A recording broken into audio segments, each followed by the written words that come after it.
Hello guys. नमस्कार सभी को। Good morning, good evening, good afternoon, जिस टाइम पर भी आप सभी इस वीडियो को देख रहे हो। तो हम लोग स्टार्ट करते हैं। इस टाइम पर रात के 10 बज रहे हैं और हम एक नया चैप्टर है क्लास 12th का कोऑर्डिनेशन कंपाउंड, उसके बारे में पढ़ेंगे। देखो क्लास 12th इसको ना कोऑर्डिनेशन कंपाउंड को हम जो खत्म करेंगे बच्चों, स्टार्ट करेंगे, तो इसको पूरा जब तक ये खत्म नहीं होगा तब तक इस पर वीडियो आती रहेंगी। अब ठीक है, चाहे इसमें 4 लेक्चर लगे, 5 लगे, 6 लगे, 7 लगे, जितने भी होंगे सारे। इसको बच्चों जो बनाया गया है वो NEET level, JEE mains and board exam, ठीक है, इन सबको प्रायोरिटीज पर रखते हुए तब बनाया गया है। इन सारे चीजों को देखते हुए तब बनाना स्टार्ट किया है। तो देखो कोऑर्डिनेशन कंपाउंड सबसे पहले हम पढ़ते क्यों है बच्चों? हाँ, पहला क्वेश्चन बेसिक सब, कोऑर्डिनेशन कंपाउंड हम पढ़ते क्यों हैं? तो कोऑर्डिनेशन कंपाउंड पढ़ते क्यों हैं बच्चों? देखो कोऑर्डिनेशन कंपाउंड के बहुत सारे कंपाउंड्स हैं जिनका हमारी डेली लाइफ में यूज है, ठीक है। जिससे पहली बात करें बच्चों हम लोग, तो मेडिसिन में एक कंपाउंड होता है बच्चों, इसका नाम होता है सिस्प्लेटिन, जिसका जो यूज होता है बच्चों वो होता है कैंसर के ट्रीटमेंट में। कहां पर यूज होता है इसका नाम? कैंसर के ट्रीटमेंट में। तो ये कंपाउंड है ना, कोऑर्डिनेशन कंपाउंड है ना, हमारे डेली लाइफ में यूज हुआ मेडिसिन में। ओके, बायोलॉजिकल में देखें बच्चों, हीमोग्लोबिन नाम सुना ही होगा सब, हीमोग्लोबिन, ठीक है। अगर मैं हीमोग्लोबिन की बात करूं तो हीमोग्लोबिन क्या है? एक कोऑर्डिनेट कंपाउंड है बच्चों, किसका? आयरन का, ठीक है, आयरन का कोऑर्डिनेट कंपाउंड है। गोल्ड बच्चों, गोल्ड को जब हम प्यूरिफाई करते हैं ना तो वो भी कोऑर्डिनेट कंपाउंड होता है, CN का होल्ड वाइज का, ठीक है। गोल्ड जो निकाला जाता है वो निकाला जाता है आपका डाइसाइनो आयोरेट, इसका नाम होता है, ठीक है। तो ये सारी चीजें हम आप लोगों को इस चैप्टर में सारी चीजें हम ये डिस्कस करने वाले हैं। तो हमें जरूरत क्यों पड़ी? क्योंकि बच्चों मेडिसिन में इसका यूज होता है कोऑर्डिनेशन कंपाउंड का। हीमोग्लोबिन हमारी बॉडी के अंदर यूज होता है। क्लोरोफिल मैग्नीशियम का कंपाउंड होता है। तो ये लॉट ऑफ कंपाउंड है कोऑर्डिनेशन कंपाउंड के, हमारी डेली लाइफ में बहुत ज्यादा यूज है, इसलिए हम इसको पढ़ते हैं। अब देखो, जब कोऑर्डिनेशन कंपाउंड स्टार्ट करते हैं तो सबसे पहले क्या होते हैं कोऑर्डिनेशन कंपाउंड? सबसे पहला क्वेश्चन है बच्चों, क्या होते हैं कोऑर्डिनेशन कंपाउंड? तो कोऑर्डिनेशन कंपाउंड की बात करूं बच्चों, तो मैं यहां पर कोई भी एक कंपाउंड ले लो आप, कोई भी, मान लो मेरे पास एक कंपाउंड है, ये PT, यहां पर था मेरे पास बच्चों NH3 का होल ट्वाइस और Cl2, ये हमारे पास एक कंपाउंड था। ओके, तो क्या है कि बच्चों जब भी कोई भी एक सेंट्रल मेटल मतलब जो कोऑर्डिनेट, इसको हम बोलते हैं बच्चों, इसको हम बोलते हैं कोऑर्डिनेट स्फीयर, ठीक है, ये कोऑर्डिनेट स्फीयर होता है। जो भी कोऑर्डिनेट स्फीयर में सबसे पहला एलिमेंट होगा उसको हम बोलेंगे सेंट्रल मेटल। क्या बोलेंगे उसको हम? सेंट्रल मेटल, ठीक है। तो जो ये सेंट्रल मेटल होगा, तो ये सेंट्रल मेटल जब इस तरीके के कुछ एलिमेंट से लगा होगा, बाकी जितने भी होंगे इनको हम सबको बोलते हैं लिगेंड। ये सारे नए नए टर्म है ना बच्चों, लिगेंड हम पढ़ेंगे इस चैप्टर में, सारा स्टार्ट ही लिगेंड से करने वाले हैं। तो लिगेंड, ये चीजें हम पढ़ेंगे। तो जब भी कोई भी सेंट्रल मेटल या तो निगेटिव, Cl पे कैसा चार्ज होता है बच्चों? माइनस, और NH3 पे कैसा होता है? न्यूट्रल।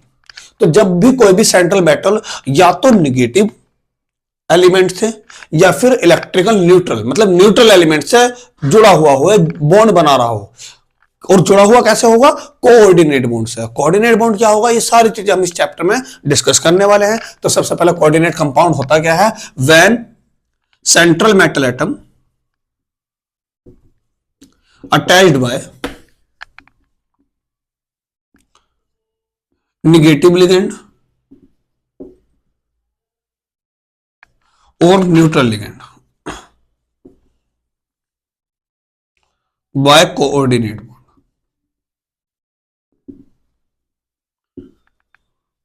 कोऑर्डिनेट बॉन्ड कब बनेगा बच्चों? सबसे पहला क्वेश्चन सब, कोऑर्डिनेट बॉन्ड बनता कब है?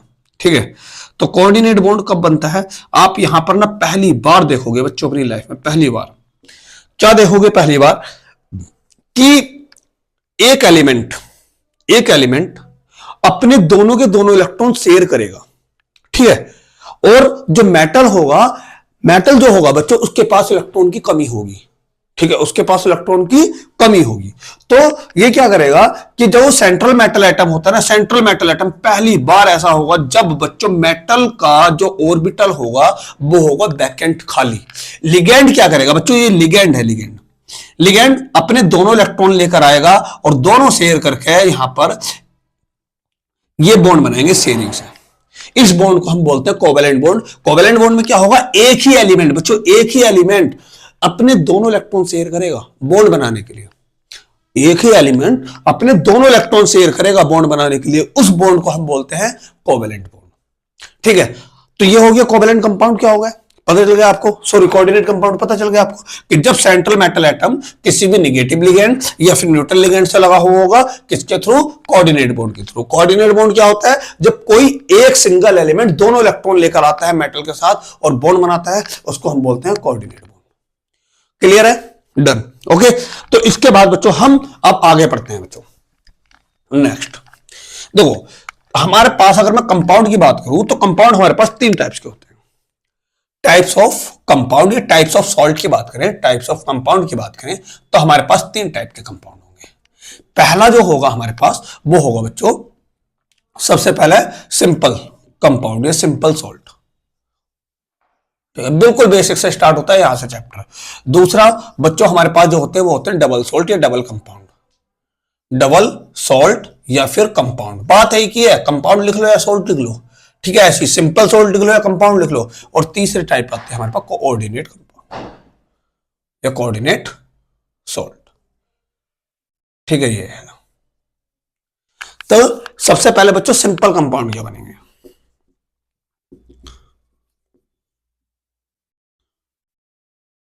सिंपल कंपाउंड में क्या होगा बच्चों, when acid react with base it form salt and water, it form salt and water. ठीक है, जब भी कोई भी सिंपल रिएक्शन बच्चों एसिड की बेस के साथ कराओगे तो हमेशा क्या बनेगा, सॉल्ट और water. Acid plus base give salt and water. तो ऐसे कंपाउंड को हम बोलते हैं सिंपल कंपाउंड। जैसा बच्चों एसिड सबसे सिंपल HCl बेस NaOH, तो यहां पर ये दोनों कंबाइन करेंगे तो क्या बन जाएंगे, NaCl प्लस H2। ये हो गया हमारे पास सिंपल कंपाउंड। सिंपल के बाद आते हैं बच्चों डबल। कौन से आते हैं, double. Double okay, double game खेलेंगे यहां पर। ये अब आएगा डबल कंपाउंड। तो देखो जैसा आपका सिंपल कंपाउंड बने, जब दो या दो से ज्यादा सिंपल कंपाउंड कंबाइन करेंगे तब बनेंगे डबल सॉल्ट। ठीक है, तो व्हेन टू और more simple compound combine it form salt and it form double compound. जैसा बच्चों आप लोग लैब में जाते होंगे और लैब में जाते हो तो टाइट्रेशन का प्रैक्टिकल भी करेंगे। टाइट्रेशन का प्रैक्टिकल करेंगे तो उसमें मोर सॉल्ट भी देखेंगे। मोर सॉल्ट का फॉर्मूला क्या होता है बच्चों, मोर सॉल्ट का फॉर्मूला होता है NH4 का होल ट्वाइस, ठीक है, SO4, उसके बाद FeSO4 इंटू 6H2। इसको बोलते हैं मोर सॉल्ट। या इसका दूसरा, इसका जो केमिकल नेम होता है वो होता है अमोनियम फेरस सल्फेट। ठीक है, ये होता है या हेक्साहाइड्रेटेड। ठीक है, हेक्साहाइड्रेटेड तो बहुत ही कम मिलेगा आपको लिखा हुआ, ये होता है हाइड्रेट। तो ये इसका नाम होता है।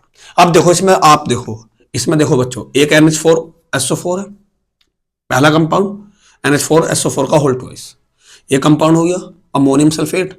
दूसरा बच्चों FeSO4 फेरस सल्फेट, दूसरा कंपाउंड हो गया। ये दो कंपाउंड है हमारे पास अलग अलग। ठीक है, तो अब इन दोनों को कंबाइन करा, दोनों को कंबाइन करने पे क्या बना हमारा, मोर सॉल्ट। ऐसी बच्चों एक बहुत प्यारा सा नाम है, आप लोगों ने बहुत बार सुना होगा, पोटास एलम। ठीक है, पोटास एलम पूछते हैं ना टीचर, फिटकरी का फॉर्मूला बताओ, फिटकरी का क्या होता है, फिटकरी का फॉर्मूला है ना। तो कहां से बताएं फिटकरी का फॉर्मूला, हमने कभी पढ़ा ही नहीं। तो डबल सोल्ट बच्चों, डबल सोल्ट में आप फिटकरी का फॉर्मूला देख सकते हो, और फिटकरी का फॉर्मूला होता है, देखो क्या नाम है इसका, पोटास एलम, मतलब potash alum means K2SO4, potash potassium, उसके बाद एलम मतलब Al2SO4 का होल थ्राइस, और इसके साथ जो लगे होते हैं बच्चों वो लगे होते हैं 24H2, K2SO4 Al2SO4 का होल थ्राइस इंटू 24H2, इसको हम बोलते हैं पोटास एलम, पोटास एलम। तो बच्चों अब पोटास एलम इसको भी देखो आप, K2SO4 अलग, Al2SO4 का होल थ्राइस अलग, अलग अलग कंपाउंड से बना हुआ है।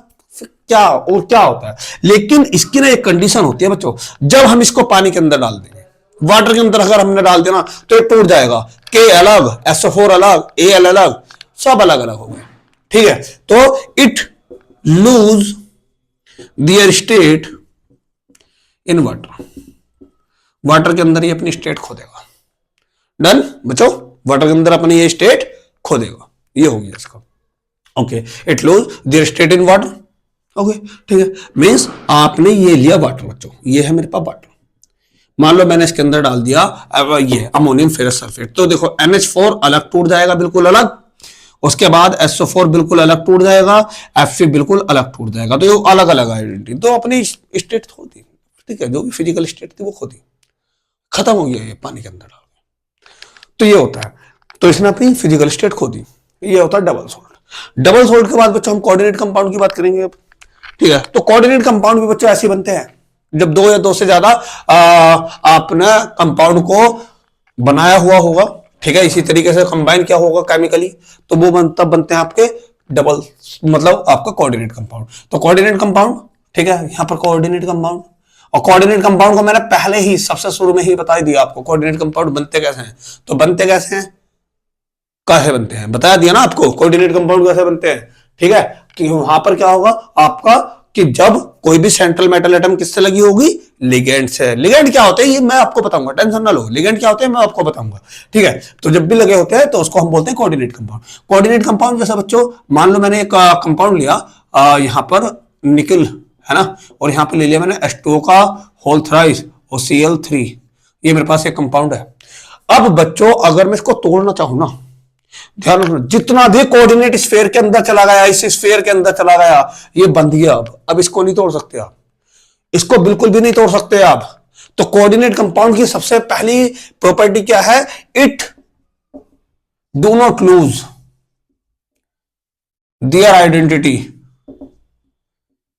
इन एक्वस मीडियम, ठीक है, एक्वस मीडियम में आइडेंटिटी अपनी कभी भी लूज नहीं करेगा।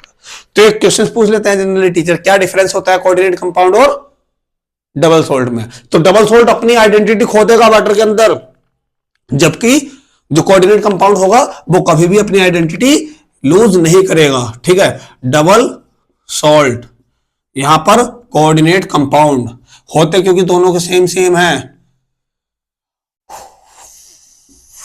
तो बच्चों it stable in solid as well as liquid state, sorry it stable only in solid state, ठीक है, ये डबल सोल्ट है। जबकि कोऑर्डिनेट कंपाउंड क्या होंगे, it stable in solid as well as liquid state, ये सॉलिड में भी ऐसे रहेंगे और लिक्विड में भी ऐसे रहेंगे, as well as in liquid state, ठीक है, दोनों में ही ये स्टेबल रहता है। जबकि ये क्या होता है, इसको पानी के अंदर डालोगे तो ये टूट जाता है। Second point, it dissociate into ions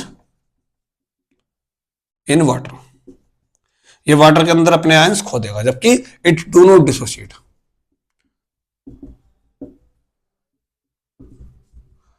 into water, ये वाटर में कभी भी नहीं टूटेगा, ठीक है बच्चों, ये हो गया। इसके बाद हम बात करें, it lose their physical state in aqueous medium, in aqueous medium, ठीक है, ये एक्वस मीडियम में अपनी स्टेट खो देगा। It do not lose their identity, it do not lose their identity in aqueous medium. ये एक्वस मीडियम में अपनी आइडेंटिटी कभी भी लूज नहीं करेगा। ये होता है डबल सोल्ट, वो सॉरी आपका कोऑर्डिनेट कंपाउंड और डबल सोल्ट के बीच में डिफरेंस। ठीक है बच्चों, इतना आई होप आप लोगों को क्लियर होगा। ओके, अगर इसमें कोई भी डाउट होता है आप पूछ सकते हो मेरे से, ठीक है, कोई प्रॉब्लम नहीं है मुझे बताने में। उसके बाद आगे बच्चों जब हम ये सारी चीजें पढ़ लेते हैं तो बच्चों इसमें दो चीजें आई हैं। एक आया है सेंट्रल मेटल एटम, मतलब हमें क्या पढ़ना है, चैप्टर का नाम क्या है, कोऑर्डिनेट कंपाउंड। ठीक है, चैप्टर का नाम है कोऑर्डिनेट कंपाउंड, तो हमें किसके बारे में पढ़ना होगा, सिर्फ और सिर्फ कोऑर्डिनेट कंपाउंड के बारे में। तो कोऑर्डिनेट कंपाउंड में दो वर्ड आए हैं नए नए। एक इसको हम बोलते हैं central metal atom, central metal, और ये जितने भी होंगे बाकी जितने भी लगे हुए होंगे बच्चों उनको हम बोलेंगे लिगेंड। ओके, सेंट्रल मेटल पहली बार पढ़ोगे आप, सेंट्रल मेटल, सेंट्रल मेटल।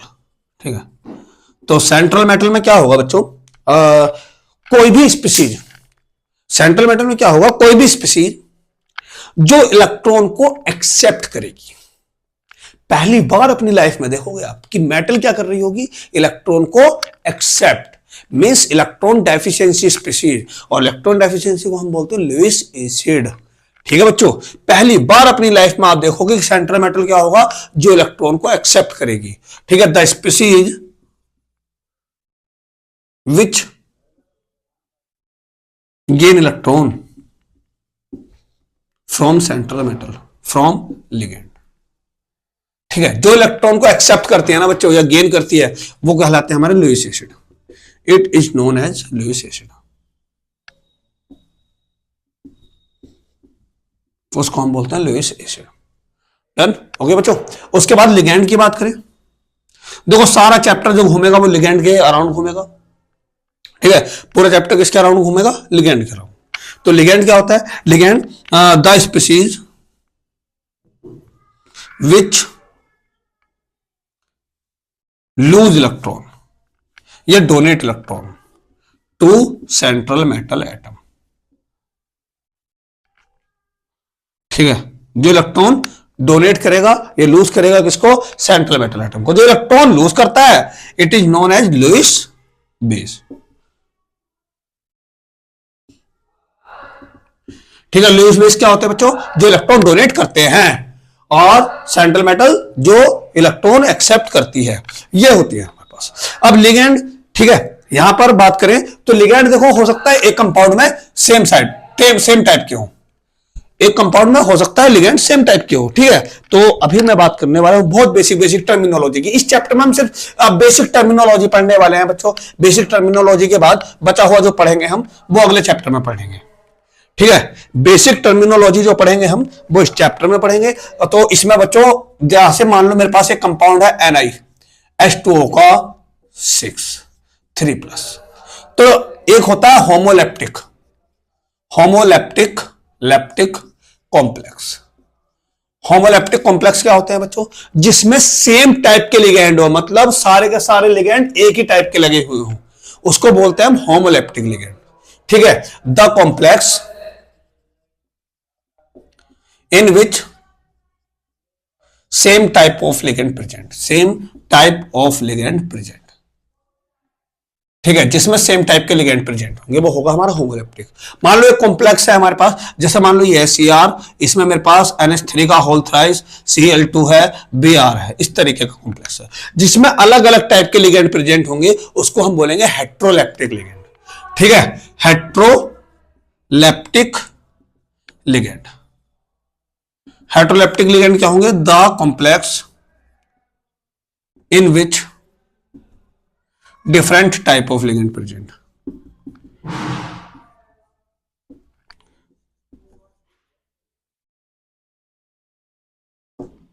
ठीक है, ऐसे कंपाउंड जिसमें डिफरेंट टाइप के लिगेंड प्रेजेंट होते हैं उसको हम बोलते हैं हेट्रोलैप्टिक लिगेंड।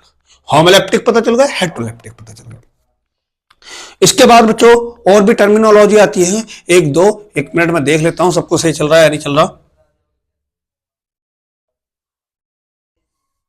इसके बाद बच्चों नया टॉपिक होगा हमारा कोऑर्डिनेशन पॉलीहेड्रोन। ठीक है, मतलब इसमें टर्मिनोलॉजी पढ़ रहे हैं हम, coordination polyhedron.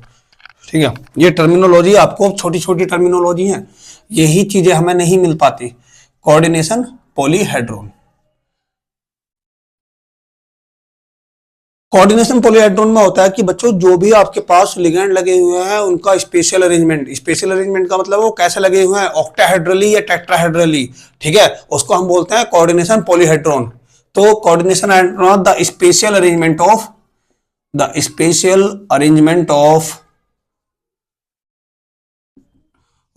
Ligand around central metal atom, around central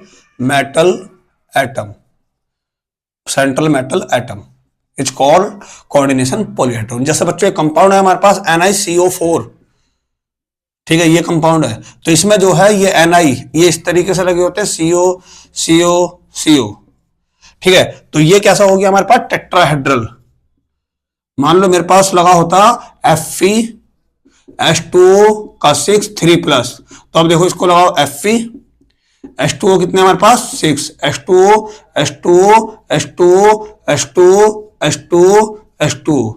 ठीक है, तो ये कैसा लग गया हमारे पास ऑक्टाहेड्रल। तो जो हमारे पास लिगेंड इस तरीके से लगे होते हैं जिसकी वजह से हम बता सकते हैं कि इसकी ज्योमेट्री कैसी होगी, उसको हम बोलेंगे coordination polyhedron.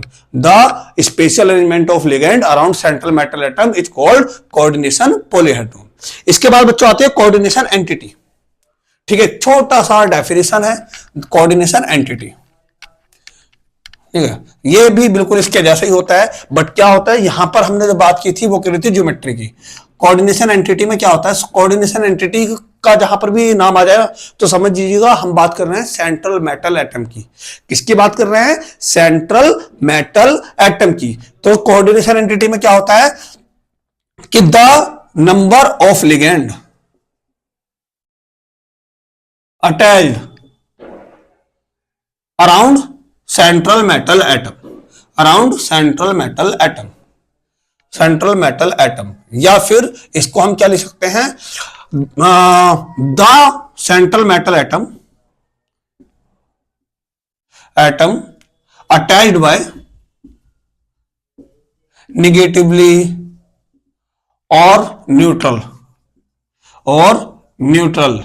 Types of ligand, ठीक है, तो उसको हम क्या बोलते हैं बच्चों, कोऑर्डिनेशन एंटिटी। इसके बाद एक डेफिनेशन आती है बहुत छोटी सी, कोऑर्डिनेशन नंबर। ये बहुत बेसिक डेफिनेशन लिखवा रहा हूं बच्चों आपको मैं, सिर्फ आज का टॉपिक बेसिक चीजों पर होगा, उसके बाद हम लोग बाकी जो भी करेंगे वो करेंगे बाद में। तो कोऑर्डिनेशन नंबर में हम क्या पढ़ेंगे, कोऑर्डिनेशन नंबर में हम पढ़ेंगे the number of donor site around central metal atom, ठीक है, मतलब जितने भी लिगेंड जितनी भी साइड से इलेक्ट्रॉन डोनेट कर रहे होंगे उसको हम बोलेंगे कोऑर्डिनेशन नंबर। कोई टीचर क्या बोल देता है कि the number of ligand attached by central metal, ठीक है, मतलब जो लिगेंड लगे होते हैं उन्हीं को हम क्या बोल देते हैं, कोऑर्डिनेशन नंबर। बट ऐसा कुछ नहीं है बच्चों, क्योंकि डाइडेंटेड लिगेंड, पॉलीडेंटेड लिगेंड, मान लो डाइडेंटेड लिगेंड है, एक कंपाउंड है मेरे पास COEN का होल थ्राइस 3+, ये है, तो क्या बोलेंगे, अगर हमने बोला लिगेंड तो लिगेंड कितने 3, तो इसका मतलब इसके पास कोऑर्डिनेशन नंबर कितना होना चाहिए 3। लेकिन बेटा EN जो है ना वो 3 साइड से इलेक्ट्रॉन डोनेट कर, वो 2 साइड से इलेक्ट्रॉन डोनेट करता है, एक ये रहा, ऐसी EN एक ये सारी हो रही है, एक साइड हो रही है, एक EN एक इधर को कर रहा है, एक इधर को कर रहा है, तो कितने साइड से इलेक्ट्रॉन डोनेट कर रहा है, 3 साइड से इलेक्ट्रॉन डोनेट कर रहा है, ठीक है। तो ये द नंबर ऑफ लिगेंड नहीं आएगा, यहां पर क्या आएगा कि जो भी आपके नंबर ऑफ डोनर साइड है, मतलब कितने साइड से इलेक्ट्रॉन डोनेट कर रहा है। अगर तुम्हें कोई टीचर बता रहा है ना कि the number of ligand attached by central metal is called coordination number, ना जी ना, गलत है, समझ जाओ, इस तरीके से उसको प्रूफ कर दो आप कि भाई तुम गलत बता रहे हो उनको, ठीक है। तो ये होता है आपका कोऑर्डिनेशन नंबर। इसके बाद बच्चों हम एक वर्ड बोला था हमने, कोऑर्डिनेट स्फीयर। क्या बोला था, कोऑर्डिनेट स्फीयर। तो ये और देख लेते हैं कोऑर्डिनेट स्फीयर, ठीक है, कोऑर्डिनेट स्फीयर। तो कोऑर्डिनेट स्फीयर में क्या होगा बच्चों, जब सेंट्रल मेटल एटम और लिगेंड कलेक्टिवली स्क्वायर ब्रैकेट के अंदर अटैच्ड होते हैं तो उसको हम बोलते हैं coordinate sphere. When central metal atom और ligand attached collectively, collectively means एक साथ, टिवली in a coordinate in a square bracket, in a square bracket, it's called coordinate sphere, coordinate sphere ये होता है, ठीक है, कोऑर्डिनेट स्फीयर। ये हमने बिल्कुल बेसिक चीजें इस चैप्टर के जितने भी टॉपिक्स थे, बेसिक टॉपिक, बिल्कुल बेसिक टॉपिक, ये हमने उठा लिए। अब क्या होता है बच्चों कि जैसे एनसीईआरटी का सेकंड क्वेश्चन देखोगे ना आप, तो एनसीईआरटी सेकंड क्वेश्चन में बोला कि जब हम FeSO4 को 1 मोल NH4 के होल ट्वाइस SO4 के साथ कनेक्ट करते हैं, मतलब ऐड करते हैं 1:1 में, तो ये डिसोसिएट हो जाता है, मतलब ये रिएक्शन कर जाता है, ये Fe2+ आयन दे देता है। जबकि हम सेम मैं FeSO4 को NH3 के साथ 4 मोल NH3 के साथ कंबाइन कर सकते हैं 1:4 में, तो ये नहीं देता। तो क्यों नहीं देता बच्चों, देखो ये FeSO4 NH4 के होल ट्वाइस SO4 के साथ FeSO4 NH4 का होल ट्वाइस SO4 के साथ ये बनाएगा डबल सॉल्ट, ठीक है। जबकि यहां पर NH3 का 4 SO4 ये बनाएगा कोऑर्डिनेट कंपाउंड। तो क्या कोऑर्डिनेट कंपाउंड को आप डिसोसिएट कर सकते हो, ठीक है, ऐसे बनाए या ऐसे बनाए, क्या आप कोऑर्डिनेट कंपाउंड को डिसोसिएट कर सकते हो, नहीं कर सकते। तो क्या यहां से Fe बाहर निकाल सकते हो, नहीं निकाल सकते। जबकि डबल सॉल्ट क्या होंगे, जैसे एक्वस मीडियम में जाएंगे ये क्या हो जाएंगे, अपने अपने आयंस दे देंगे, जबकि कोऑर्डिनेट कंपाउंड डिसोसिएट नहीं होते, ये अपनी आइडेंटिटी लूज नहीं करते, ठीक है। तो ये है आपका एनसीईआरटी का सेकंड क्वेश्चन। एनसीईआरटी का थर्ड क्वेश्चन जितनी डेफिनेशन हमने देखी है इनसा हो जाएगा, और मैं आगे आपको जो बताऊंगा बच्चों वो बताऊंगा लिगेंड के बारे में। तो लिगेंड मैंने आप लोगों को बता ही दिया क्या होता है लिगेंड क्या होता है बच्चों, जो इलेक्ट्रॉन डोनेट करते हैं। लिगेंड की बात करें तो हम टाइप्स ऑफ लिगेंड की बात करें तो टाइप्स ऑफ लिगेंड हमारे पास जो होगा वो कौन कौन से टाइप्स होंगे। पहला जो होगा बच्चों वो होगा on the basis of charge, on the basis of charge, ठीक है। दूसरे टाइप की बात करें तो वो बनेगा आपका on the basis of density, और तीसरा जो पार्ट बनेगा बच्चों वो बनेगा on the basis of bonding, on the basis of bonding. ये है आपका नेक्स्ट टॉपिक जो मैं कराने वाला हूं, तो आप कंटिन्यू देखते रहना, ठीक है। मैं उम्मीद करता हूं अगर आपने ये पढ़ लिया ना, बोर्ड में आपका ये चैप्टर जो आता है वो लगभग 7 मार्क्स का आता है, अप्रोक्स 7 मार्क्स का। अगर आपने एंड तक इस चैप्टर को देखा आपका 1 मार्क्स भी नहीं कटेगा बोर्ड के अंदर, ठीक है। मैं आपको इतना कुछ कवर करा दूंगा। नीट की हम बात करी जाए तो नीट के हम आपको MCQ लगवाएंगे, ठीक है। तो ठीक है बच्चों, थैंक्स आपका, एंड मैं उम्मीद करता हूं हम जल्दी मिलेंगे सेकंड टॉपिक के लिए।